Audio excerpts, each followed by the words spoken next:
Hello everyone, welcome back to the channel. Today we're going to be unboxing a 2021 Hot Wheels. It's the 2018 Honda Civic Type R.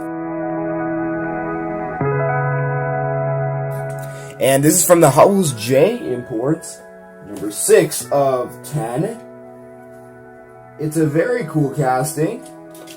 And I actually have the 2016 Honda Civic Type R right here. I actually saw one of these on the street the other day. Love the graphics on this. There's a super treasure hunt, but I wasn't able to find it. 186 of 250 from Case K, GTB06. I got this at my Family Dollar a few months ago. Hot Wheels J Imports are a dream collection of Japanese domestic market vehicles. I guess very cool casting. Let's get it open.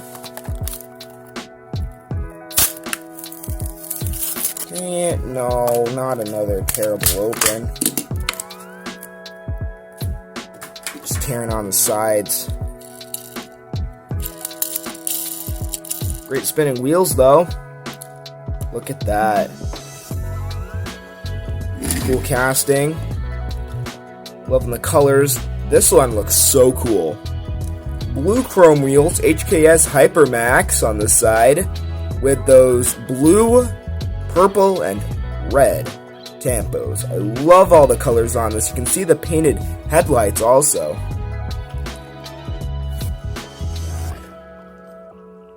Cool casting. Loving it, loving it, loving it. I'm sorry. Sorry, the tripod kind of shook up there. Look at those details right there. Give you a nice look at those. Very cool. The Honda badge is red, symbolizing the Type R. Loving this casting. This one is a gray plastic base made in Malaysia. The back there. Awesome ride. Steering on the left, like in the USA. Like this casting, like it a lot. Nice look at it right there. Thanks for tuning in, and please subscribe for more.